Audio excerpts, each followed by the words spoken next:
ሰላም አሰላሙ አሌይኩም ወራህመቱላሂ ወበረካቱ። ውድና የተከበራችሁ የአጃይብ ቻናል ቤተሰቦቼ እንዲሁም ሰላም። ከዚህ በፊት ስለ ስራ ፈጠራ እና ስኬት ብዙ አውርተናል። ዛሬ ደግሞ ያንን ስራ ሰርተን ያገኘነውን ገንዘብ እንዴት በአግባቡ እንይዛለን በሚለው እንዴትስ ወደፊት እናድጋለን የሚለውን በሚያስገርም መልኩ ማለት ነው 5 ነጥቦችን ይዤላችሁ መጥቻለሁ። ገንዘብ ማግኘት አንድ ነገር ነው፣ ገንዘብ ማስተዳደር ደግሞ ሌላ ነገር ነው። ስለዚህ የዚህ ቪዲዮ የገንዘባችሁን እጣ ፈንታ የሚቀይር ይሆናል ማለት ነው። እስከ መጨረሻው ድረስ ስሙት፣ ተከታተሉት እንዳያልፋችሁ። እዚህ ቪዲዮ ላይ ስለ ገንዘብ አያያዝ ስናወራ የ50-30-20 ህግ ገንዘባችንን የምንቆጣጠርበት ወርቃማው ሚስጥር ነው። ይሄ ማለት ምን ማለት ነው? የ50-30-20 ህግ ስል ብዙዎቻችን ደሞዝ ወይም ደግሞ ገቢ ስንቀበል መጀመሪያ የምናስበው የምንከፍላቸውን እዳዎች እና የምንገዛቸውን ነገሮች ነው። ነገር ግን የ50-30-20 ህግ ይህንን አመለካከት በፍጹም ይለውጠዋል። ይሄ ማለት ደግሞ ቀላል ህግ ነው። ገንዘብን በ3 ዋና ዋና ክፍሎች እንድንከፋፍለው ይመክረናል ማለት ነው። 50% ማለት ምን ማለት ነው? 50% ማለት ለመሰረታዊ ፍላጎቶቻችን፣ እነዚህ ያለነሱ መኖር የማንችላቸው ወጪዎች ናቸው። ለምሳሌ የቤት ኪራይ፣ የምግብ ወጪ፣ ትራንስፖርት፣ የጤና ወይም ደግሞ የመድኃኒትና መሰረታዊ የፍጆታ ሀሳቦች፣ ውሃ፣ መብራት ሊሆኑ ይችላሉ ማለት ነው። ሌላም እንደ ሰውየው የኑሮ ሁኔታ ማለት ነው። እና ከምናገኘው ገቢ ላይ 50% ማለት ለምሳሌ አንድ ሰው የ10,000 ብር ደመወዝተኛ ከሆነ 5,000 ብሩን ለብቻ ያደርጋል ማለት ነው። ያኒ 50% ማለት ይሄ ነው። 5,000 ብሩ ለብቻ ያደርጋል ማለት 5,000 ብሩ እነዚህ ወጪዎች አካቶ የሚይዝ እንዲሁም ደግሞ ያለሱ መኖር የማንችለው የወጪ አይነት ይሆናል ማለት ነው። 30% ስንል ደግሞ ፍላጎቶችን ይይዛል ማለት ነው። ፍላጎቶች እነዚህ ደግሞ ለኑሮ አስፈላጊ ባይሆኑም እንኳን ህይወታችንን የበለጠ ምቹና አስደሳች የሚያደርጉ ነገሮች ናቸው። ለምሳሌ አዲስ ልብስ መግዛት፣ ለእረፍት መውጣት፣ ውድ የምግብ ቤት መብላት፣ አዳዲስ የኤሌክትሮኒክ እቃዎች። እነዚህ ጋር ልብ በሉ፣ እነዚህ ሙሉ በሙሉ መተው የለብንም። ነገር ግን ስሜታችንን ተከትለን ከልክ በላይ እንዳናወጣ መቆጣጠር ያስፈልገናል ወይም ደግሞ ግድ ይለናል ማለት ነው። 20% የምንለውስ 20% የደሞዛችን ወይም የገቢያችን 20%ቱ ደግሞ ለቁጠባና እዳ ለመክፈል የምንጠቀምበት ወይም ደግሞ የምንበጅተው ይሆናል ማለት ነው። ይሄ ላይ ለጡረታ፣ ለቤት ግዥ ወይም ደግሞ ለንግድ ስራ የምንቆጥበው እንዲሁም ደግሞ ካለንበት የብድር እዳዎች በፍጥነት እንድንወጣ የሚረዳን ገንዘብ ነው ወይም ደግሞ የሚረዳን ገንዘብ ውስጥ የሚመደበው ነው ማለት ነው። ይሄ ህግ ለምን ይሰራል?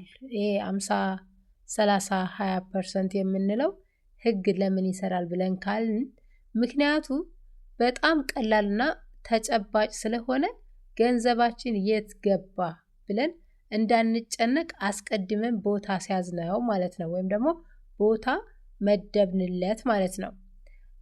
ሁለተኛው ነጥብ ምንድነው? መጀመሪያ ራስን መክፈል ነው። ያኔ ከአምስቱ ሁለተኛው፣ አንደኛው ይሄንን ይመስላል፣ ሁለተኛው ደግሞ ራስን መክፈል ነው። ያ ማለት ደግሞ የገንዘብ ነፃነት መነሻ ሊሆን ይችላል። ብዙ ሰዎች የሚቆጥቡት ወጪ አውጥተው የተረፋቸውን ነው። ታውቃላችሁ፣ አብዛኛውን ጊዜ ደግሞ የሚተርፈው ነገር አይኖርም። ያኒ ብዙዎቹ ሰዎች የሚተርፋቸው ነገር አይኖርም። መጀመሪያ ራስን መክፈል ነው የሚያስፈልገው።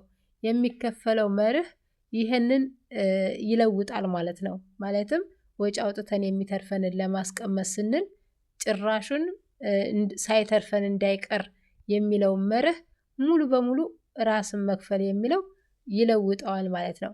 ትርፍ ወይም ደግሞ ደመወዝ እንደገባ ወዲያውኑ የተወሰነው መቶኛ ለምሳሌ 10 ወይም 20% ማለት ነው ለቁጠባ ወይም ደግሞ ለኢንቨስትመንት ለይተን ማስቀመጥ የግድ ይለናል ማለት ነው። ይሄ ደግሞ እንዴት ይሰራል? መጀመሪያ ገንዘብ ወደ ባንክ እንደገባ ወይም ደግሞ በጥሬ ገንዘብ የምንቀበል ከሆነ ወይም የሚመጣልን ከሆነ አስቀድመን ለቁጠባ የተቀመጠውን መጠን ወደ ሌላ የቁጠባ ሂሳብ ወይም ደግሞ ኢንቨስትመንት ማስተላለፍ ነው። የቀረውን ገንዘብ ደግሞ ለቀሩት ወጪዎች መጠቀም ማለት ነው። ጥቅሙ ምንድን ነው? በዚህ መንገድ ቁጠባ ከምኞት ሳይሆን ከቅድሚያ ተግባር ጋር ይሆናል ማለት ነው። ይሄ ልማድ እያደገ ሲሄድ ብዙ ሳንጨነቅ ትልቅ ገንዘብ መቆጠብ እንጀምራለን ማለት ነው። ሌላውና ሶስተኛው ደግሞ የድንገተኛ ጊዜ ፈንድ ይባላል። ይሄ ደግሞ ያልታሰበውን ለመጋፈጥ ዝግጁ የምንሆንበትን ሁኔታ ነው ማለት ነው የሚያረጋግጥልን።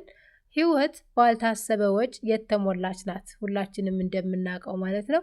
ድንገተኛ ህመም፣ ስራ ማጣት፣ ያልተጠበቀ የመኪና ግጭት ሊሆን ይችላል። ወይም መኪና ላላቸው የመኪና ጥገና ማለት ነው፣ ይቅርታ። ወይም ደግሞ የቤት ችግር ሊያጋጥመን ስለሚችል ብዙ ሰዎች ለዚህ ዝግጁ ባለመሆናቸው በዕዳ ውስጥ ይገባሉ ወይም ደግሞ ያላቸውን ቁጠባ ያባክናሉ። ይሄ ምንድን ነው? የድንገተኛ ጊዜ ፈንድ ማለት ቢያንስ ከ3 እስከ 6 ወር የሚበቃን ወርሃዊ ወጪን የምንሸፍንበት ገንዘብ ለብቻ የምናስቀምጠው ማለት ነው። ይሄ ደግሞ ገንዘብ በቀላሉ ማግኘት በሚቻልበት የቁጠባ ሂሳብ ውስጥ ቢቀመጥ ይመከራል። ይህ ማለት እንደ ባንኮኒ ሊሆን ይችላል፣ ወይም ደግሞ ቤት ውስጥ ያለ ካዝና ሊሆን ይችላል።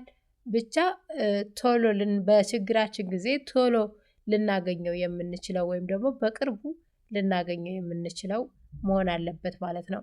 ለምን ያስፈልጋል ከተባለ ይህ ፈንድ ያልተጠበቁ ችግሮች ሲመጡ የአእምሮ ሰላም ይሰጠናል ማለት ነው። በእነዚህ አይነት ጊዜያት ከየት አመጣለሁ ብለን ከምንጨነቅ ይህ ገንዘብ እንደ ትራስ ሆኖ እናገኘዋለን ማለት ነው። ለዚህም ነው ቅርብ ቦታ ይቀመጥ የሚባለው ማለት ነው። ሌላውና አራተኛው በትንሽ ገንዘብ ኢንቨስት ማድረግ። ይሄ ማለት ገንዘብ ለኛ እንዲሰራ ማድረግ። ይህን ስል ምን ማለቴ ነው? ገንዘብ ቁጭ ብሎ በባንክ ብቻ ከተቀመጠ በዋጋ ግሽበት ምክንያት የመግዛት አቅሙ ይቀንሳል። ያኔ ሁላችንም እንደምናውቀው ለምሳሌ ዶላር ሲጨምር ሲቀንስ የገንዘቡ መጠን ወይም ደግሞ የገንዘቡ አቅም እየቀነሰ ወይም እየጨመረ በሚመጣበት ጊዜ ብዙ ጊዜ ሲቀንስ ነው የሚታየውና ገንዘብ ይወድቃል ማለት ነው። እና እንደዛ እንዳይሆን ደግሞ ገንዘብ ይወልዳል የሚባለው ለዚህ ነው።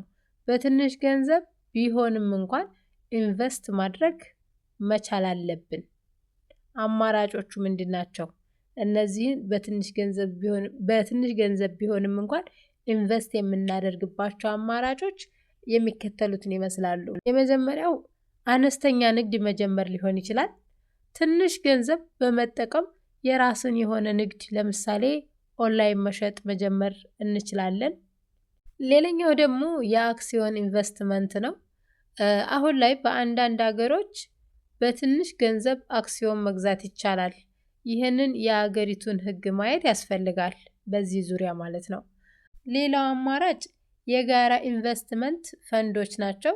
እነዚህ ፈንዶች ብዙ ሰዎች ገንዘባቸውን አዋጥተው ባለሙያዎች በጋራ ኢንቨስት የሚያደርጉበት መንገድ ነው። ሌላው ትምህርት ላይ ኢንቨስት ማድረግ ነው። በራስ ላይ ኢንቨስት በማድረግ አዲስ ችሎታ መማር ወይም ደግሞ በመማር ገቢ መጨመር ይቻላል ማለት ነው።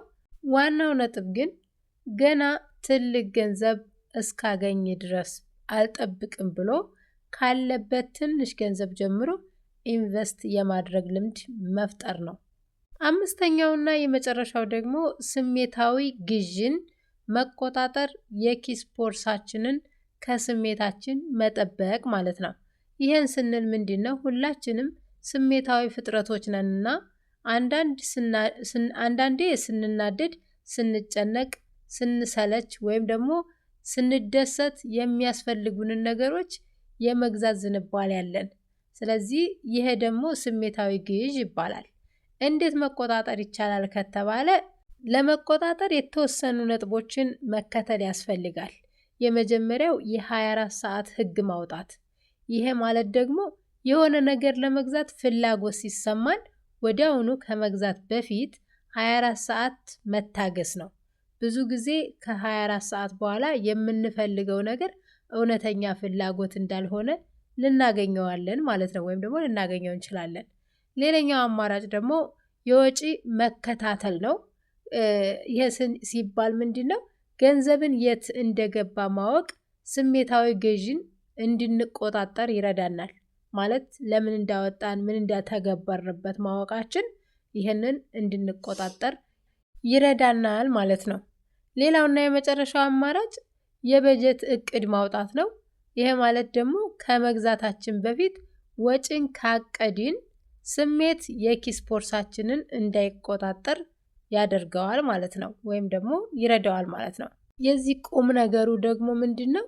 የኪስ ቦርሳችንን በስሜት ሳይሆን በምክንያታዊ ውሳኔ እንድንመራ ማድረግ መቻል አለብን፣ ወይም ደግሞ ማድረግ መቻል የግድ ይለናል ማለት ነው። በዚህ መልኩ ገንዘብ ይቆጠባል ብላችሁ ታስባላችሁ? እኔ መሰለኝ እንደዚህ ነው። እናንተስ? እስኪ ሀሳብ አስተያየታችሁን ኮሜንት ላይ አስቀምጡልኝ። ያላደረጋችሁ ካላችሁ ወደፊት ለማድረግ አስባችኋል? ይህን ቪዲዮ ከሰማችሁ በኋላ ከዚህ በፊትስ ይህን ቪዲዮ ከመስማታችሁ በፊት ይህንን ዘዴስ ስንቶቻችሁ ትጠቀሙበት ነበር?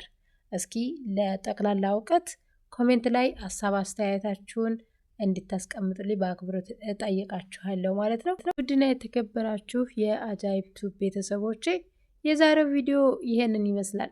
ጠቃሚ ነው ብላችሁ ካሰባችሁ ላይክ፣ ሼር አድርጉት። ለቤቴ አዲስ የሆናችሁም ደግሞ ሰብስክራይብ በማድረግ ሌላ አዳዲስ የአጃይብ ቪዲዮዎችን ይዤላችሁ እስከምመጣ ድረስ በያላችሁበት ሰላማችሁ ይብዛልኝ። ወደዚህ ቻናል ጋብዣችሁ መታችሁ ሰብስክራይብ ላደረጋችሁኝ እጅግ በጣም አመሰግናለሁ። እወዳችኋለሁ። አላህ ይጠብቃችሁ። አሰላሙ አለይኩም ወራህመቱላሂ ወበረካቱ።